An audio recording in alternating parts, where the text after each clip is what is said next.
Bonjour et bienvenue dans cette nouvelle vidéo où cette fois-ci je vais vous résumer rapidement tout le chapitre sur la structure sociale. Donc cette vidéo, j'espère bien, vous sera utile pour réviser ce chapitre avant un contrôle, a fortiori avant les épreuves de spécialité, mais faites attention, vous ne pouvez pas vous contenter de ce genre de vidéo, il faut quand même bien travailler votre cours. Là, on est juste sur un outil de révision. Ceci étant dit, c'est parti. Le premier point du programme vous demande d'identifier les multiples facteurs de structuration et de hiérarchisation de l'espace social. Avant de voir quels sont ces facteurs, il faut bien comprendre ce qu'on entend par structuration et hiérarchisation de l'espace social. Ce qui amène aux notions de structure sociale ou d'espace social qu'il faut par conséquent pouvoir définir.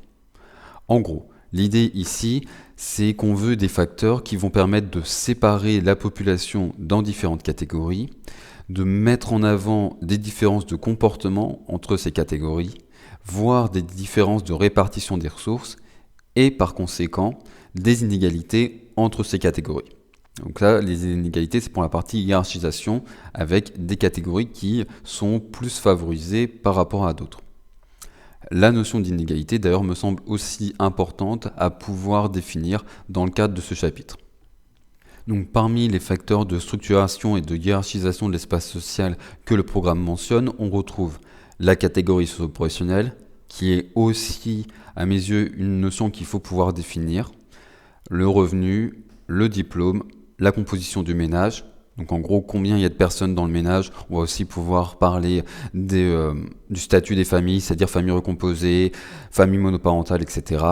La position dans le cycle de vie. Donc là, essentiellement, on va parler de l'âge, de est-ce que vous êtes plutôt jeune, en cours d'insertion dans le marché du travail, est-ce qu'au contraire, vous êtes plutôt à la retraite, est-ce que vous êtes bien inséré sur le marché du travail au milieu de votre vie. Sixième point, le sexe, même si pour moi, il faudrait plutôt parler de genre. Et enfin, le lieu de résidence.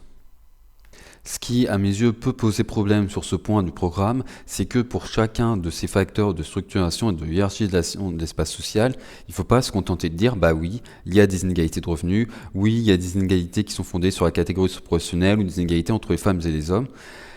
Il ne suffit pas de le constater comme ça, il faut quand même développer un petit peu sur chaque facteur pour justement bien montrer que c'est un facteur de structuration sociale. Typiquement, si en EC1, on vous demande de montrer que le revenu et la catégorie socio-professionnelle sont des facteurs de structuration et d'hierarchisation de l'espace social, et vous vous contentez de dire ce sont des facteurs parce qu'il y a des inégalités entre les catégories socio-professionnelles et entre les riches et les pauvres, ça ne va pas être suffisant. Donc là, il faut quand même pouvoir développer à peu près sur chaque facteur, pouvoir dire un peu sur quel type d'inégalité il existe, ou même mettre en avant des différences de comportement qui ne sont pas forcément des inégalités, mais qui existent quand même, par exemple, entre les femmes et les hommes, entre les générations les plus anciennes et les générations les plus récentes. Les exemples vont être ici, à mes yeux, très importants pour bien expliciter votre propos. Le programme vous demande ensuite de comprendre les principales évolutions de la structure socio-professionnelle en France depuis la seconde moitié du XXe siècle. À mes yeux, il n'y a pas besoin de définir ici la notion de structure socio-professionnelle, mais si vous devez expliquer ce que c'est, si vous préférez expliquer ce que c'est et bien comprendre, il s'agit en gros de la répartition dans les différentes catégories socio-professionnelles. Ce n'est donc pas exactement la même chose que la notion de structure sociale, puisque la notion de structure sociale est plus large et peut reposer, comme on l'a vu, sur d'autres critères que la catégorie socio-professionnelle, alors qu'ici, on se contente vraiment sur répartir la population dans les différentes catégories socio-professionnelles. En l'occurrence, le programme mentionne 4 évolutions de la structure socio-professionnelle qu'il faut donc pouvoir connaître et expliquer. La salarisation, le fait que vous avez plus de personnes qui ont un emploi salarié dans le cadre d'un contrat de travail pour quelqu'un d'autre, par opposition à des personnes qui sont indépendantes à leur compte. La tertiarisation, donc l'augmentation des emplois et des activités dans le secteur tertiaire, c'est-à-dire le secteur des services, au détriment du secteur primaire. Vous avez l'agriculture et l'exploitation des ressources naturelles, et aussi au détriment du secteur secondaire où on retrouve l'industrie et le bâtiment, la construction.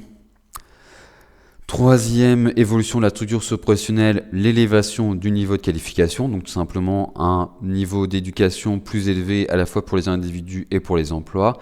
Et enfin, dernier changement, et quatrième, la féminisation des emplois, le fait que les femmes sont plus présentes, mieux intégrées sur le marché du travail et ne sont pas cantonnées à une position d'inactive. Où non seulement elles n'auraient pas d'emploi, mais en plus elles n'en chercheraient pas. Pouvoir mentionner ces 4 évolutions et expliquer à chaque fois de quoi il s'agit, c'est bien, mais souvent ça va pas être suffisant. Il faut pouvoir développer un peu et expliquer pourquoi est-ce qu'on observe ces changements. Donc typiquement sur la tertiarisation, vous pouvez mentionner le processus de destruction créatrice que vous avez dû voir dans le chapitre sur la croissance économique, qui va justement faire par conséquent disparaître des emplois dans le secteur primaire puis dans le secteur secondaire, et va permettre, grâce notamment à des gains de pouvoir d'achat, le développement des activités des emplois dans le secteur tertiaire. Cette tertiarisation va aussi jouer sur la salarisation, puisque vous avez notamment le secteur primaire où les agriculteurs et agricultrices sont souvent à leur compte, sont exploitants et exploitantes à leur compte, et puisqu'il y a moins d'agricultrices et d'agriculteurs, il y a moins de personnes à leur compte, et les emplois salariés se développent, représentent une proportion plus importante du total des emplois. Puisque les emplois dans le secteur des services sont aussi plus féminisés que dans le secteur primaire et dans le secteur secondaire, ça va aussi jouer sur la féminisation des emplois, même s'il faut mentionner aussi les progrès en matière de droits des femmes et de réduction des inégalités entre les femmes et les hommes. L'élévation du niveau de qualification, là vous pouvez mentionner le processus de massification scolaire qui va permettre à plus de personnes d'avoir un niveau d'éducation plus élevé, mais aussi le progrès technique qui va conduire à une augmentation du niveau de qualification des emplois. Il y a d'autres choses qu'on peut mentionner sur les effets du commerce international, sur la concentration des entreprises. Si vous voulez en savoir un peu plus, moi je vous invite évidemment à voir la vidéo que j'ai faite spécifiquement sur cette question. Petite interruption très brève pour vous rappeler de ne pas oublier de vous abonner si ce n'est pas encore le cas, de mettre des likes si vous appréciez cette vidéo, j'ai tendance à dire même si vous n'appréciez pas cette vidéo. C'est quelque chose qui vous coûte rien pour vous, je ne vous demande pas de m'envoyer de l'argent, mais voilà, de façon générale, quand on est sur YouTube, on apprécie d'avoir des likes et souvent il y a trop peu de personnes qui en mettent par rapport au nombre de personnes qui regardent, donc s'il vous plaît, pensez à l'ensemble des créateurs YouTube, que ce soit des profs ou pas des profs. Et moi, je reprends ma vidéo. Le programme vous demande ensuite de connaître les théories des classes et de la stratification sociale dans la tradition sociologique. La notion de classe sociale ici, elle est très importante et il faut pouvoir la définir. Surtout qu'elle va servir pour d'autres choses plus tard dans le programme. La notion de stratification sociale, elle me semble ici pas très importante, surtout qu'il peut y avoir des ambiguïtés sur qu'est-ce qu'on entend exactement par stratification sociale. Donc globalement, si vous reprenez une définition de structure sociale, ça devrait être suffisant. Il y a 2 grandes théories qu'on vous demande de connaître ici, et la première, c'est celle de Karl Marx. Alors je vais être assez rapide là-dessus, et si vous voulez avoir des choses plus détaillées, même si ça reste à nouveau résumé, je vous invite à voir la vidéo que j'ai faite spécifiquement sur cette question. Mais, donc sur Karl Marx, ce qu'il faut connaître sur sa théorie de la structure sociale, c'est d'abord que la structure sociale repose sur la structure économique. La structure économique détermine l'ensemble de la société, de son fonctionnement et de sa structuration, et par conséquent, le seul vrai facteur de structuration de l'espace social, c'est la catégorie socio-professionnelle. Dans cette perspective, Karl Marx va distinguer essentiellement 2 grandes classes sociales, les bourgeois et les prolétaires. Les bourgeois, c'est une classe sociale où vous retrouvez des individus qui possèdent les moyens de production, donc les usines, les machines, etc., et qui exploitent la force de travail des prolétaires. Les prolétaires, à l'inverse, ce sont des individus qui n'ont pas les moyens de production, qui ne possèdent pas les moyens de production et qui sont obligés de travailler pour les bourgeois.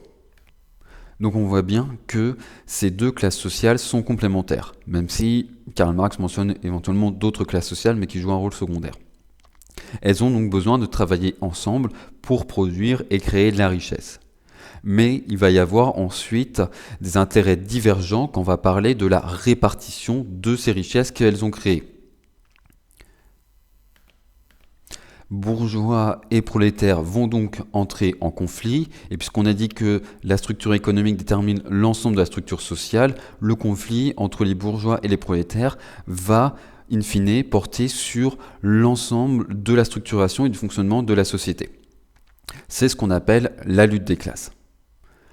Enfin, un dernier point à mentionner chez Karl Marx, c'est la distinction entre classe en soi et classe pour soi. Les classes en soi, c'est des classes définies de façon objective par rapport à leur position dans le système de production.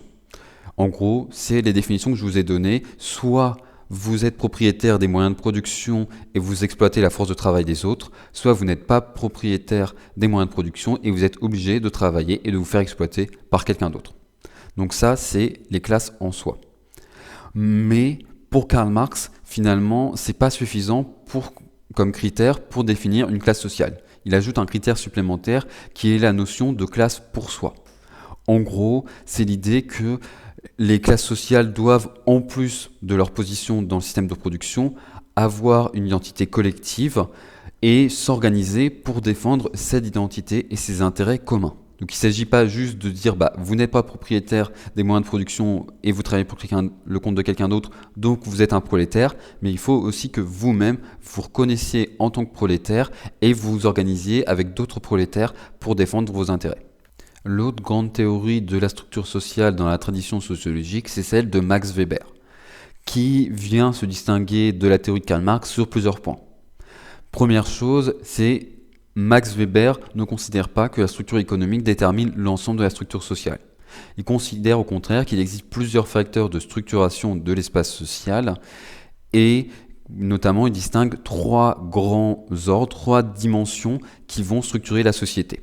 Il y a certes la dimension économique avec donc les classes sociales, mais aussi un ordre social où là on va plutôt parler et distinguer différents groupes de statuts en fonction de leur style de vie et de leur niveau de prestige. Donc là, il faut bien d'ailleurs pouvoir définir la notion de groupe de statut si vous devez parler de la théorie de Max Weber. Et enfin, la troisième grande dimension que Weber reconnaît, c'est l'ordre politique où vous allez trouver différents partis qui cherchent à conquérir le pouvoir politique. Ensuite, Max Weber ne reprend pas la distinction entre classe en soi et classe pour soi. Même s'il n'utilise pas ces termes, en gros, il s'intéresse uniquement à la partie classe en soi, à la définition objective des classes sociales en fonction de leur position sur le marché du travail ou des biens qu'elles possèdent et notamment de leur niveau de richesse. Il ne va pas du tout s'intéresser à ce que pensent ces individus, comment est-ce qu'ils s'organisent, etc. On va donc dire que l'approche de Max Weber est nominaliste, alors que celle de Karl Marx est réaliste. Ce qui ne veut pas dire qu'en réalité, sur l'usage du terme réaliste, c'est pas du tout le même que dans le langage courant. Ça ne veut pas dire que l'approche de Karl Marx est plus proche de la réalité et plus fiable que celle de Max Weber. Ça veut juste dire qu'elle prend en compte ce que pensent les individus.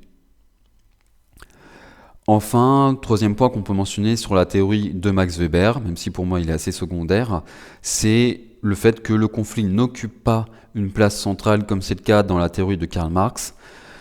Les classes sociales peuvent certes être en conflit, mais elles peuvent parfois au contraire être alliées contre d'autres groupes sociaux qui se distinguent sur d'autres critères. Il peut y avoir tout un tas de relations entre les différents groupes sociaux et on ne peut pas déterminer à l'avance quelles vont être ces relations. Il faut regarder dans le détail comment fonctionne la société. Enfin, le dernier point du programme, mais qui est quand même un point important et assez long, on vous demande de comprendre que la pertinence d'une approche en termes de classe sociale pour rendre compte de la société française fait l'objet de débats théoriques et statistiques. En gros, la question c'est est-ce que les classes sociales sont un outil utile et sont un outil encore utile pour décrire la société française ? Pour savoir si un outil est utile, s'il y a un bon facteur de structuration de l'espace social, il faut se demander si les personnes qui sont regroupées dans une catégorie ont plus de choses en commun entre elles qu'avec des personnes qui sont dans une autre catégorie, et qu'à l'inverse, il existe plus d'inégalités entre deux personnes qui appartiennent à deux catégories différentes qu'entre deux personnes qui appartiennent à la même catégorie. Si vous avez ces conditions, c'est un bon facteur de structuration sociale. Si ce n'est pas le cas, ce n'est pas un bon facteur. Et le programme mentionne ensuite tout un tas d'éléments qui peuvent être utilisés à la fois pour dire que oui, les classes sociales sont un outil pertinent et permettent bien de décrire la société française actuelle, ou pour dire au contraire, les classes sociales sont dépassées et ne sont plus un bon outil pour rendre compte de la société française actuelle. Donc sur les distances interclasses, c'est justement ce que je disais un peu plus tôt sur les différences et les inégalités entre deux classes sociales. Si vous mentionnez le fait que les inégalités entre les classes sociales ont eu tendance à réduire sur la seconde moitié du XXe siècle, là, vous allez donc dire que les classes sociales ne sont plus un outil pertinent. Si vous dites par contre que ces inégalités ont recommencé à augmenter depuis les années 80-90, vous repartez du côté des classes sociales. Sur les distances intraclasses, là cette fois-ci, c'est les différences et les inégalités entre des individus qui appartiennent à une même classe sociale. C'est des distances à l'intérieur des classes sociales.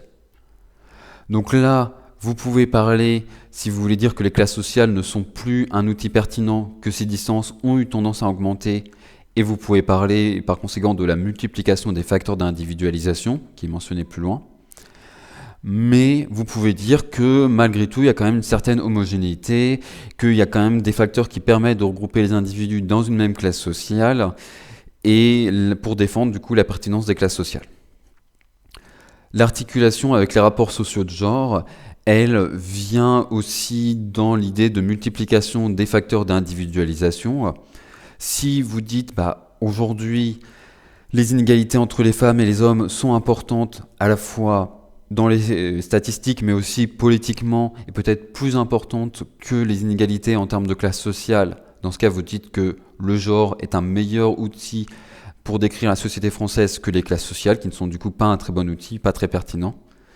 Si vous dites que, en fait, il faut quand même croiser les notions de genre et de classe sociale pour bien comprendre, et que le genre c'est pas suffisant, peut-être que les classes sociales c'est pas suffisant, mais le genre non plus c'est pas suffisant pour décrire la société, ce qui vous amène à la notion d'intersectionnalité, de dire que il y a des inégalités quand même aussi entre des femmes qui appartiennent à différentes classes sociales.